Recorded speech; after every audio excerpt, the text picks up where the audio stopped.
Good morning everyone, welcome back to my channel. কেমন আছো তোমরা সবাই? আশা করছি সবাই খুব ভালো আছো, আমিও আছি মোটামুটি।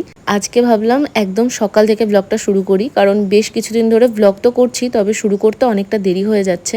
আর সেই জন্য আজকে একদম সকালে ঘুম থেকে ওঠার পর থেকেই ব্লগটা শুরু করেছি। তবে ঘুম থেকে সকালে উঠেছি বলছি ঠিকই, এখন বাজছে কটা জানো? এখন বাজছে 10টার কাছাকাছি। আমার তো ওঠার পর রিন্টুর সঙ্গে বেশ কিছুটা টাইম ফোনে কথা বললাম, তারপরে ফাইনালি ব্রাশ করে এসে এখন আমি বিছানা টিছানা তুলছি, জানলা খুলবো। মা এখনো নেই, মা গেছে বাজারে, আর এদিকে আমাদের পাশের বাড়ির মামি কাজে যাচ্ছে। তো সেই কাজে যাওয়ার সময় আমার সঙ্গে দাঁড়িয়ে বেশ কিছুক্ষণ কথা বললো, তারপরে গেল। মামি ওই 10টা নাগাদ যায়, তো সেই হিসাবেই মনে করে বলতে পারলাম। আসলে ভিডিওগুলো তো সাথে সাথে ভয়েস দেওয়া হয় না, তাই যখন পরে ভয়েস দিই এক্স্যাক্ট টাইমটা অনেক সময় মনে থাকে না। জানো তো, জীবনে যদি প্রবলেম একটা রকম হয় তাহলে সেটার হয়তো সমাধানের চেষ্টা করা যেতে পারে, কিন্তু প্রবলেম আমাকে চারপাশ থেকে ছেকে ধরেছে। তোমাদের যদি বলতে বসি পুরো একটা ব্লগ হয়ে যাবে প্রবলেম নিয়ে, তাও আমার প্রবলেম সবটা বলা শেষ হবে না। আমার যে সাইডে আর একটা ফোন আমি ইউজ করতাম, তোমরা তো দেখেছো ওই ফোনটার ডিসপ্লেটায় প্রবলেম হচ্ছিল। তবে গতকাল থেকে ওই ফোনটার ডিসপ্লেটা একদমই খারাপ হয়ে গেছে, কিছুই দেখা যাচ্ছে না। তো ওই ফোনটা আমি এখন একদমই ব্যবহার করতে পারছি না। এবার আমাকে তাহলে সিমটা খুলে আমার এই আইফোনটাতেই ঢোকাতে হয়। এবার আইফোনটাতে এতদিন আমি শুধুমাত্র ভিডিও করতাম, ভিডিও এডিট করা, আপলোড করা, এই কাজটুকু করতাম, মানে ভিডিও রিলেটেড কাজ। তোমরা যারা আইফোন ইউজ করো বা যারা করো না তারা সবাই জানো আইফোনে কিন্তু একটা মানে একটুতেই না চার্জ খুব তাড়াতাড়ি যায়। আর সেকেন্ড হচ্ছে এই গরমকালে যত বেশি গরম আইফোন প্রচন্ড হিট হয়ে যায়। এবারে একটা ফোনে ভিডিও করা, ভিডিও এডিট, সমস্ত ভিডিওর কাজ, তার সঙ্গে একটু টাইম পাস করার জন্য আমি ইউটিউবটা দেখি, সারাদিন কম বেশি ওটা নিয়ে আমার কাটে। সেটা করা, তার সঙ্গে বাড়ির সবাইয়ের সঙ্গে ফোনে কথা বলা, এত কিছু যদি একটা ফোনের ওপর আমি প্রেশার দিই, আমাকে দিনে 3বার করে ফোনটা চার্জ দিতে হবে। তো সেটা আমি কোনো রকম ভাবেই চাইছি না। আর লং ভিডিও করতে গেলে একটা ভিডিও এডিট, তাতে পুরোটা ভয়েস দেওয়া, সমস্তটার পেছনে অনেকটা চার্জ যায়। তো এটা আমি কি করব, প্রচন্ড ঘেটে আছি যে তাহলে লং ভিডিও করা আমাকে বন্ধ করে দিতে হবে, শর্টস দিতে হবে। আর শর্টস থেকে টাকা ভীষণ কম আসে, অ্যাফিলিয়েট প্রোগ্রামের মাধ্যমে টাকা আসে, কিন্তু যাদের লাইফস্টাইলটা অন্যরকম, মানে মেকআপ রিলেটেড কন্টেন্ট বেশি, ঘোরাঘুরি, শপিং, সেগুলো সাধারণত প্রোডাক্ট সেল হয়, সে থেকে কিন্তু আর্নিং হয়। আমার এই সাধারণ লাইফস্টাইলে কতটা আমি অ্যাফিলিয়েটের মাধ্যমে আর্ন করব বলো? একটা খুব বাস্তব কথা কি জানো তো, আজকের দিনে যাদের কাছে টাকা আছে তাদের ঘরেই টাকা আসে, বাকিদের আর আসে না। আর ইউটিউব বলো, ফেসবুক বলো, এখন সবারই চ্যানেল আছে। আর তার থেকেও বড় কথা হচ্ছে যারা একদম ক্রিঞ্জ বানাতে পারবে, বা ধরো খুব ভালো একটা স্টেবল লাইফস্টাইল, এদিক সেদিক ঘুরতে যাওয়া, বা যেগুলো মানে ভালো লাগবে লোকের দেখতে, বসে দেখার মতো ওয়াও ফ্যাক্টর আছে, সেই ভিডিও ওঠে। আর না হলে প্রচন্ড অবস্থা খারাপ, সিম্প্যাথিতে কিছুটা ওঠে। বাদ বাকি আমাদের মতো নর্মাল লাইফ ওঠানো ভীষণ চাপের। কারোর ওঠে না এমন কথা আমি বলছি না, হয়তো আমার মধ্যে কিছু কমতি আছে সেই জন্য আমি পারছি না। তবে জানো তো এই জায়গাটা আমি ছাড়তেও পারছি না। অনেকবার ভেবেছি হয়ে গেছে আমার, আর পারছি না আমি টানতে, আমি বন্ধ করে দেবো, কিন্তু ওই যে একটা অভ্যেস হয়ে যায়। আসলে এই লাইনে একবার যে ঢুকে পড়ে না, সে নিজের মনের সঙ্গে দ্বন্দ্বেই না আর বেরোতে পারে না। আসলে আমরা কিন্তু খুব যে একটা মানে ডেইলি 100-200 টাকা ইনকাম করব এমন ভেবে ইউটিউবে আসি না। অনেকেই আসি ওই ভিডিও করতে ভালো লাগে, নিজের ডেইলি লাইফস্টাইলটা তুলে ধরতে ভালো লাগে, এই জায়গা থেকে। তো সেইখানে দাঁড়িয়ে আমি ছাড়তেও পারছি না। আর ছাড়লে কি নিয়ে থাকবো সারাটা দিন? একটা লাইফে মানুষের বাঁচার জন্য তো পারপাস চাই, আমি লাইফে পারপাসই খুঁজে পাবো না তাহলে। ফোনটার ডিসপ্লে ঠিক করতে এখন প্রায় 1,500 টাকার মতন গল্প আছে। এই গেল একরকম প্রবলেম। এবার সেকেন্ড প্রবলেম হচ্ছে অন্নপূর্ণা ভান্ডার। সেটা তো আমি অফলাইনে ফিল আপ করে এসেছি, ওখানেও টোটো ভাড়া, এই ফর্ম ফিল আপের জন্য সমস্ত কিছু মিলিয়ে আমার 200-300 টাকা ইতিমধ্যে খরচা হয়ে গেছে।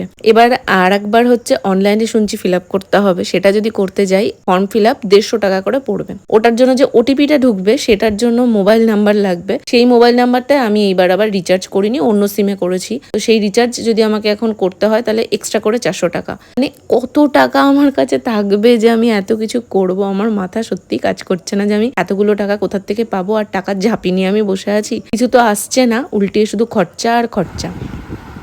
প্রচন্ড গরম। মা এদিকে আজকে সকালবেলায় গেছিল রেশন আনতে, রেশন নিয়ে চলে এসেছে বাড়িতে। আর মা কোথাও থেকে আসলে আমি এরকম হাত পাতি, আমি জানি মা কিছু না কিছু নিয়ে আসবে। তো আজকেও দেখছিলাম কি নিয়ে এসেছে। বিঙ্গোর এই ম্যাডাঙ্গেলস গুলো আমার না খেতে বেশ ভালো লাগে। আগে তো বিঙ্গোর টেরে মেরেটাও বেশ ভালো লাগতো, এটার ওই আমের আচারের ফ্লেভারটা ছিল, খুব ভালো লাগে এটা আমার খেতে। তার সঙ্গে এনেছিল মা এদিকে সয়াবিন। জানো তো এর আগে একদিনকে মা একটা সয়াবিনের প্যাকেট এনেছে, মা বারবার বলছিল ওটার মধ্যে নাকি ডিম আছে। তো আমি তো কিছুতেই বিশ্বাস করছি না যে সয়াবিন আবার ডিম থাকে নাকি। তারপর ইনগ্রিডিয়েন্টস চেক করে দেখি সত্যিই ডিম আছে, তাই জন্য এখন দেখে আনা হয়। দেখো এখানে ওপরে কিন্তু মেনশন করে দেওয়া আছে 100% ভেজিটেরিয়ান, আর তার সাথে চিড়ের পোলাও এনেছিল একটা। বাচ্চা এখন 10:40, সকালবেলা উঠে আমি আগে ও ঘরে গিয়ে বসে চা বিস্কুট খেয়েছি। মা তো গেছিলো আজকে রেশন তুলতে, রেশন নিয়ে এসেছে, তবে রেশনের চালটা এবার দেখলাম মা আর তোলেনি। যাই হোক, ওই তো তোমাদের দেখালাম বিঙ্গো নিয়ে এসেছে। তাই এখন বিঙ্গো আমার ভীষণ ভালো লাগে, মানে কুরকুরের থেকেও না আমার এই বিঙ্গোটা খেতে বেশি ভালো লাগে।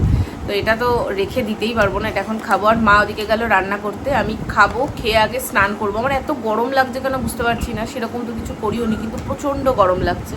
তাই ভাবছি খেয়ে আমি আগে একটু স্নানটা করে নিই। মা ওদিকে চা করছে, মানে রোদের থেকে ঘুরে এসে মানুষের কী করে চা খেতে ভালো লাগে আমি জানি না। আমাকে বললো চা খাবি, বললাম আমাকে একদম একটু দাও। তো একদম একটু দিতে বললাম। আর জানি ফ্যান চলছে, আওয়াজ আসবে, বাট ফ্যান অফ করে না থাকতেই পারছি না। আচ্ছা তোমরা জানিও তো, এই যে ফ্যান চালিয়ে আমি যখন কথা বলি তখন কি তোমাদের শুনতে খুব অসুবিধা হয়? মানে আমি যখন অন্য কারোর ভিডিও দেখি তখন দেখি যারা ভিডিওতে মানে ফ্যান চালিয়ে কথা বলছে, দেখো কত পাখি ডাকছে, যারা ফ্যান চালিয়ে কথা বলছে, যেহেতু আমার ঘরেও ফ্যান চলে, ওই ফ্যানের আওয়াজটা কিন্তু ভিডিওতে বোঝা যায় না, তাদের কথাটা স্পষ্ট বোঝা যায়। হেডফোনে শুনলে হয়তো বোঝা যেতে পারে। তো তোমরা আমাকে একটু জানিও তো কমেন্টে, যে ফ্যান চালিয়ে কথা বললে কি তোমাদের শুনতে খুব অসুবিধা হয় নাকি শুনতে পারো? যদি আমি এটা জানতে পারি না তাহলে আমার একটু সুবিধা হয়।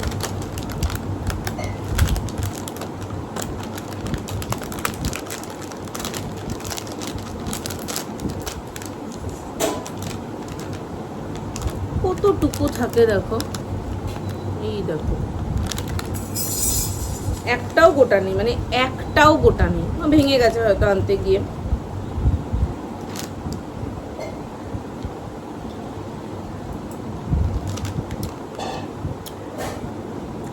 বুঝলো?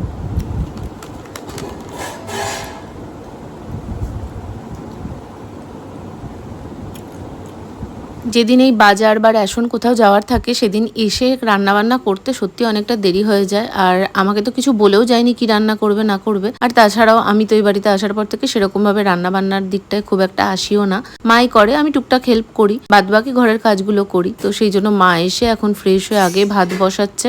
আমরা তো আগে জেঠুর বাড়িতে থাকতাম, আমাদের রেশন কার্ডগুলো ওখান থেকে এখনো ঘোরানো হয়নি, সেই জন্যই অনেকটা দূর মাকে যেতে হয় রেশন আনতে। অনেকটা দূর বলতে জেঠুর বাড়ির ওখানে। আর এখন তো ওই দুয়ারে রেশন দেয়, ফলে ওই যেখানে দেয় সেখান থেকে আবার নিয়ে আসতে হয়। এইদিকে ঘোরানো হয়ে গেলে এই একটা সুবিধা হতো, এত দূর যাওয়া আসা, এতটা সময় নষ্ট, তারপর টোটো করো, এই মানে টাকা পয়সারও তো খরচা। তো দেখা যাক, এখনো তো ঘোরানোর কোনো চেষ্টাই করা হয়নি, এতগুলো বছর হয়ে গেল আমাদের এ বাড়িতে আসা। আজকে এদিকে থোড় হবে, রাত্রে কিছুটা কেটে রেখেছিল, বাদ বাকি এখন মা ওদিকে কাটছে। আর আমি এখানে রূপকথার সাথে একটু কথা বলছিলাম। মা এসে চা করেছে, আমিও একটুখানি চা নিয়ে বসে পড়েছি। চায়ের নাম শুনলে এখন যেন আর কোনোভাবেই না বলতে পারি না। আর চা খেতে খেতে মার সাথে যে আড্ডাটা হয় তার লোভেও আমি হ্যাঁ বলে দিই। তবে জানো তো, সব প্রবলেম নিয়ে এত বেশি ঘেটে আছি, সব থেকে বেশি খ্যাচখ্যাচানিটা মার সাথেই হয়ে যাচ্ছে। আর এই মানুষটা আমি যতই যা কিছু বলি, যাই হয়ে যাক, আমার পাশে সবসময়ই থাকে।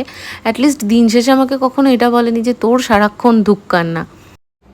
বাচ্চা 11:20 ঘড়িতে, তবে আসলে কিন্তু 11:30 বেজে গেছে। আমার প্রচণ্ড গরম লাগছে, তো আমি আগে যাবো স্নান করব, স্নান করে ফ্রেশ হয়ে আসি। মা ওদিকে রান্না করছে, মাকে বললাম একদম যত সিম্পল হয়, কারণ কিছু খেতে তো এমনিই ভালো লাগছে না।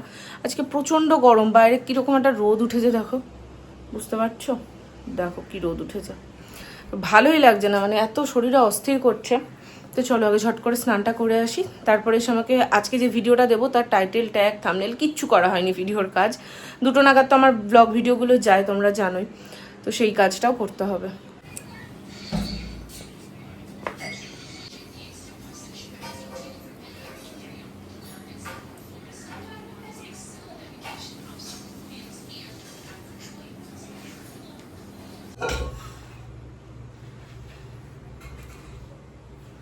স্নান করে বাইরে নাইটিটা মেলতে মেলতে মনে হচ্ছে যেন ঘেমে গেলাম, আবার মনে হচ্ছে স্নান করি। বৃষ্টি হতে পারে, ওয়েদার রিপোর্টে তো দেখাচ্ছে দুপুর 2টো থেকে প্রচন্ড ঝড় বৃষ্টি, জানি না। মানুষের চরিত্র এখন এতই জটিল, তুমি যাদের সঙ্গে নিজের প্রবলেম শেয়ার করবে, বা হয়তো নিজের শরীর খারাপ বা নিজের যা কিছু ক্রাইসিস সেটা শেয়ার করবে, তার অ্যাকচুয়ালি না তোমার প্রবলেম নিয়ে মাথা ব্যথা আছে না তোমায় নিয়ে মাথা ব্যথা আছে। সে হয়তো তোমার সঙ্গে তার প্রবলেমটা শেয়ার করলো, ব্যাস পরক্ষণে দেখবে তুমি পাক খেয়ে পড়ে আছো, তোমায় নিয়ে তার বিন্দু মাত্র উৎসাহ নেই। এটাই এখন মানুষের ধর্ম হয়ে গেছে। চলো হয়ে গেছে, জলের বোতলটা নিই, কারণ একটু গিয়ে যেই বসবো আবার জল তেষ্টা পেয়ে যাবে। দিয়ে এবার একটু ফ্যানটা চালিয়ে বসি। অনেকটা বেলা হয়ে গেছে, তবে সেভাবে ব্রেকফাস্টে না ভারী কিছু খাওয়া হয়নি। সকালবেলা চা বিস্কুট খেয়েছিলাম, আর তারপরে তো দেখলে বিঙ্গোটা খেয়েছি। তো মা চিড়ে নিয়ে এসেছিলো, সেই চিড়েটাই খেলাম।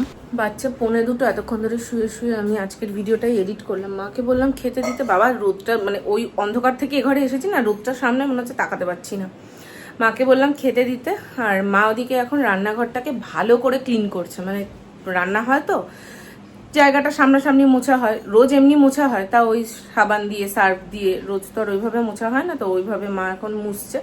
তো বললো কিছুটা করে নিয়ে খেতে দেবে আমাকে, তারপরে বাবাও স্নানে গেছে, বাবার হবে, তারপরে বাকিটুকু মুছে মারা খাবে, তবে আমি খেয়ে নেবো, আমার খিদে পেয়েছে। পুরো একদম রান্নাঘরটাকে এই জায়গাটাকে তেল দিয়ে করে সব পরিষ্কার করেছে, তেল দিয়ে বলছি সার্ফ দিয়ে। দেখলেই তো মা রান্নাঘরটা এখন ভালোভাবে ডিপ ক্লিন করছে। এদিকে আমি আমার লাঞ্চের থালা নিয়ে চলে এসেছি, ডিম, তার সঙ্গে থোড় ভাজা, আলু সিদ্ধ, পটল ভাজা, আর ছিল ডাল। মারও দিকে কাজ মোটামুটি কমপ্লিট হয়ে গেছে, তো আমি মা বাবা তিনজনেই খেয়ে নিয়েছিলাম, তারপরে ঘুমিয়ে পড়েছিলাম। এখন অনেকটাই সন্ধে হয়ে গেছে, মা এদিকে চা করেছে, তো চা নিয়ে আমি আর মা বসে এখানে গল্প করছিলাম। বাবার চাটা মা ও ঘরে গিয়ে বাবাকে দিয়ে এসেছে, তবে বাবা না আবার কোথায় বেরিয়েছে, তাই জন্য চাটাকে বললাম ঢেকে রাখো। বলে বেরোলে চাটা মা এখন বাবার জন্য করতো না, চা ঠান্ডা হয়ে গেলে ওই চা আর গরম করে খেতে নেই, আমি যতদূর জানি। আর এদিকে তোমাদের তো বললামই এই ফোনটার ডিসপ্লেটা গেছে, আমি ওটাই দেখছিলাম, আমার মাথাটা এত যন্ত্রণা করছে।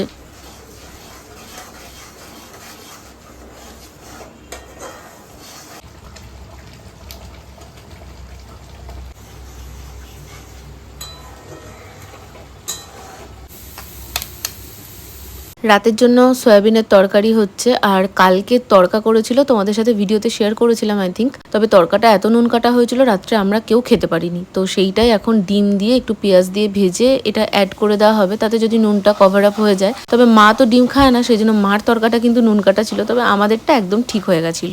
রাতে আজকে ভাতই হতো, তবে যেহেতু তরকা আছে সেই জন্য বাবাকে ফোন করে বলে দেওয়া হলো রুটি নিয়ে আসতে, তো বাবা কাজ থেকে আসার সময় রুটি নিয়ে এসেছে, আর তার সাথে নিয়ে এসেছিল চপ। আমাদের এই মোহন রায় পাড়ায় মানে জাস্ট 5 মিনিট হাঁটা পথ, ওখানেই চপের দোকান আছে, তো ওখান থেকে চপ নিয়ে এসেছিল। বাবা খাবে না বললো, এদিকে আমি আর মা খাবো, তাই ওইদিকে সমস্ত রান্নাবান্না কমপ্লিট। এখন এই চপ খেতে খেতে মা আর আমি বসে আড্ডা দেবো। তোমাদের আজকের ব্লগটা কেমন লাগলো অবশ্যই একটা কমেন্ট করে জানিও। আমার ভিডিও যদি তোমাদের একটুও ভালো লেগে থাকে তাহলে ভিডিওটায় প্লিজ একটা লাইক করে দিও, একটা ছোট কমেন্ট করো, তাতে আমার হয়তো এগিয়ে যাওয়ার পথটা একটু হলেও সহজ হবে। যদি নতুন হয়ে থাকো চ্যানেলটা সাবস্ক্রাইব করে আমার পাশে থেকে যেতে পারো। দেখা হবে খুব শিগগিরই নতুন কোনো ভিডিওতে। আজ তবে আসি, টাটা, সবাই ভালো থেকো।